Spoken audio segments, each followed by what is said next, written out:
Today we will be doing our dragon eye egg project. For this, you're going to need some plain paper. It can be construction paper, printer paper, or even colored paper. A pencil to draw with, a black marker to outline everything with, and then something to color it in. Although markers make the most vibrant colors with this, you can use colored pencils, crayons, whatever you have. Before we get started, there's a little bit of planning involved. How big do you want your finished project to be? For this project, I used a half sheet of paper just for filming purposes.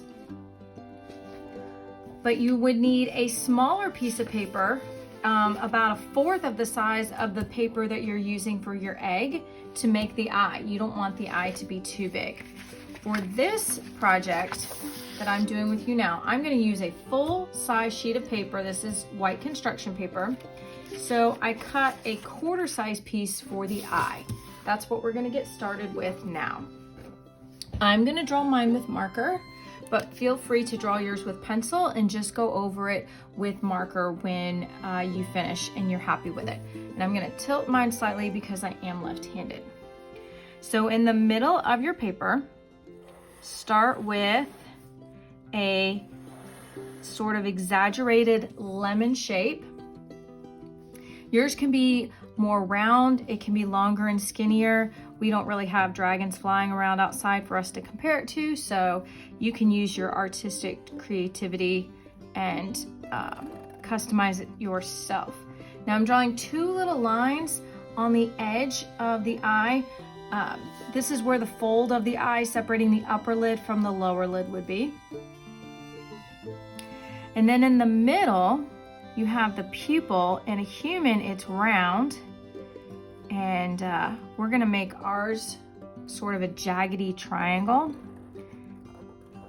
And you can customize this if you prefer. Some people have done lightning bolts in the past. You can make it bigger, sharper, spikier, that's up to you. And we'll color in the rest of the eye later when we get to the coloring portion. So now let's start with scales. If you look at a real living reptile, like a lizard, snakes, iguanas, things like that, they have smaller scales closer to their eye.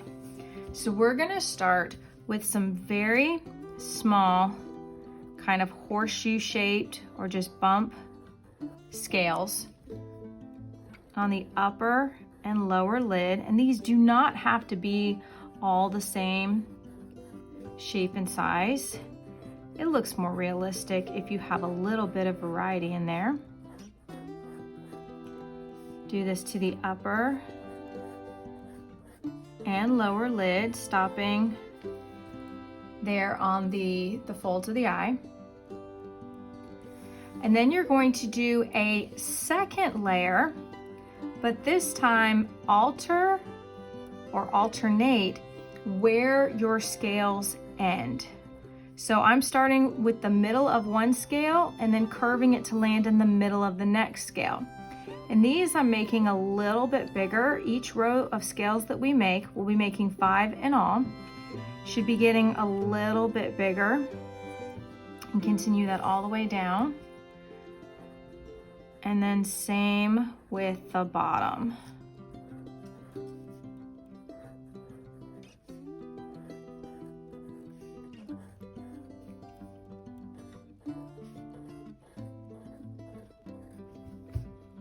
All right, so our third row of scales is going to be a little bit more elongated and a little rectangular with curved edges. Let me show you what I mean. So I'm gonna start on the edge here and travel down about 3 scales and then curve it in. And keep going. These can be a little bit longer, shorter, skinnier, fatter. I really like to vary my scales. I think it looks much more realistic in the long run. So they're kind of rectangular, but I try to curve the edges.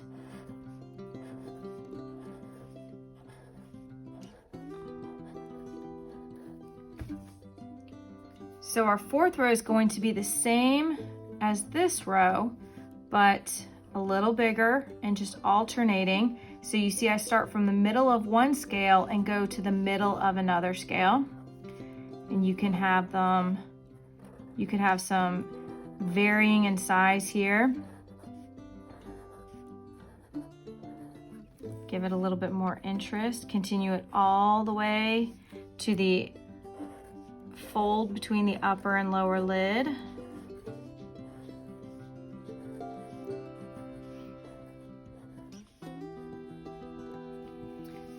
And then the last row of scales is one of my favorite.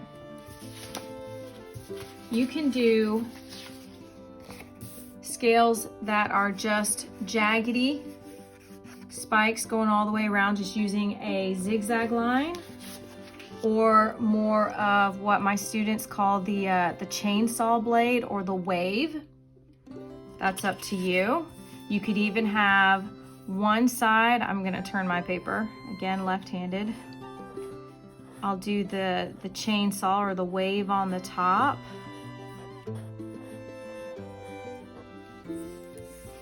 And then just random jaggedy spikes on the bottom. I really like the randomness.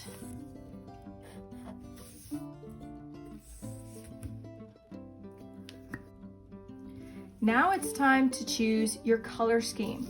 Think about what kind of dragon you're designing and maybe choose colors that would go along with that theme. If you're doing a fire dragon, maybe you pick colors that are the colors of fire, warm colors like your reds, oranges, and yellows. Maybe you're doing more of a water dragon theme and you want the cool colors, blue, green, and purple. You could choose primary colors, red, yellow, and blue. Your secondary colors, orange, green, and purple. You could pick analogous colors. That means colors that are next to each other on the color wheel, 2, 3, 4 colors, and so forth. But what we're going to allow in our project is all the tints and shades that go with that color. So if you choose blue, and then you look in my marker box, I have a lot of blue markers. We're going to say that all of those blues count as one color. All your tints and shades and varieties of the color you choose are accepted. And this goes the same for colored pencils and crayons as well. As you can see, I have a lot of blue markers. So if I choose blue as one of my colors, all of these count as just one color. And black and white don't count as colors in this project, so those can also be included in the coloring of your eye. So now it's time to color it in. Pick a color that can give you a lot of emphasis for the center of the eye. You can pick one color, two colors, as many colors as you like. Since I'm using a lot of green colors for the outside scales, I wanted something that would really draw attention, so I chose a color that is opposite, a complementary color, which was red for part of the inside of the eye, and then I chose a little bit of yellow too.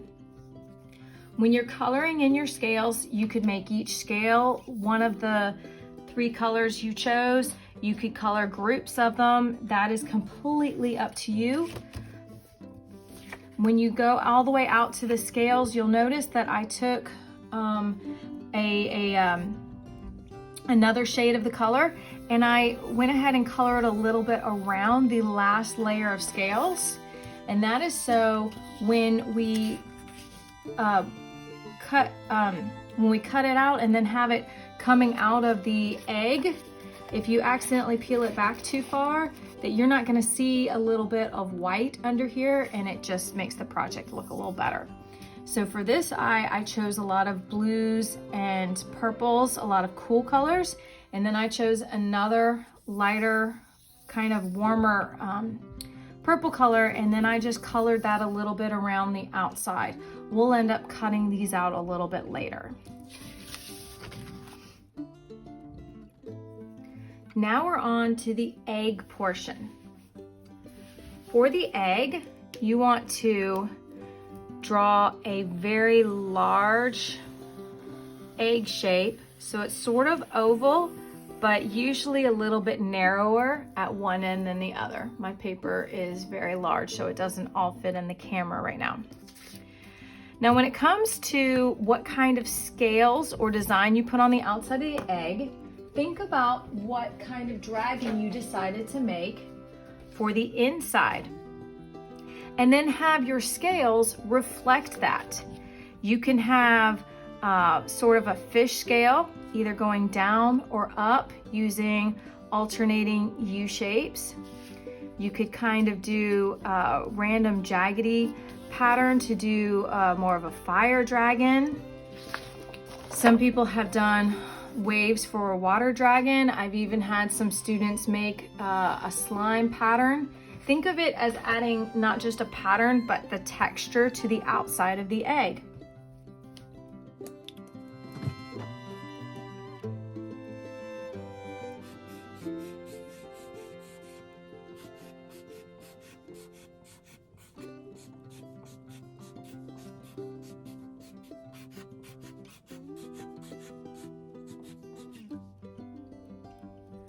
Now that you've finished adding whatever pattern you want to the outside of your egg, now choose what colors you want to color these scales.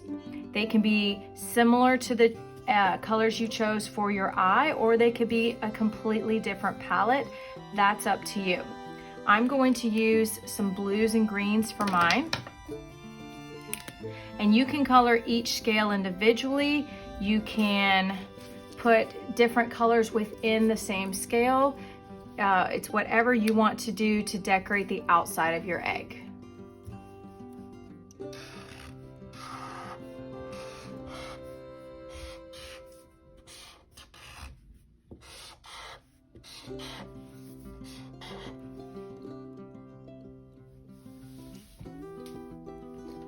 So once you've finished coloring in your egg and your eye, now it's time to cut them out.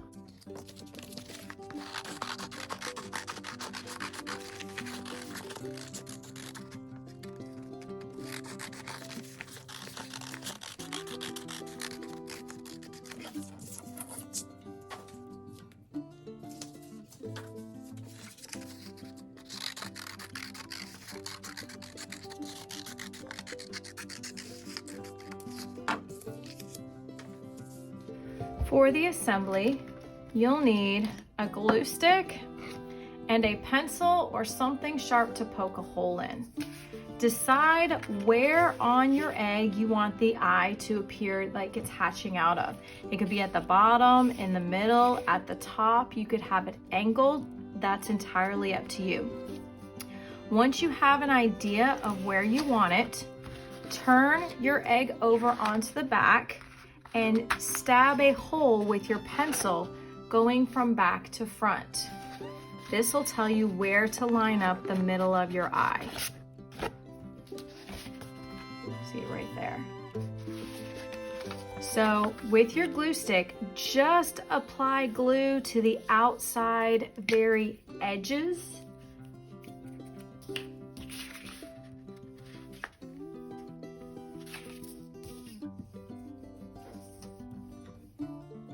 I'm actually holding my glue stick on an angle and just using the very edge of it to get all around the outside of my eye.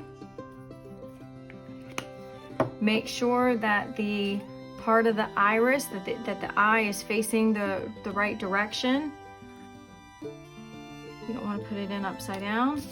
Put it on, give it a good. All right, and then turn it over, and you should barely be able to see where we poked that hole through. And then carefully using your fingers. This part you want to do nice and slow so you don't rip too big of a hole in your egg. You're gonna carefully peel back. You don't wanna rip it off. The 3D portion of this project really gives it a little extra emphasis. and interest, and just slowly start to peel back the edges as if the egg is cracking and the dragon is hatching out. And I like to peel it back till you can just start to see the first couple layers of the scales. You can peel it back as far as you like, but remember, don't rip the pieces off. There we go. You're starting to see it, and then I kind of push them back a little bit. So the only part of the white on my project is the inside of the eggshell, which makes it look really interesting. It really grabs your attention. So peel it back as far as you like, and then you are finished. Here is your dragon eye or your dragon egg project. And if you would, please take a picture and send it to me so I can see how your project turned out.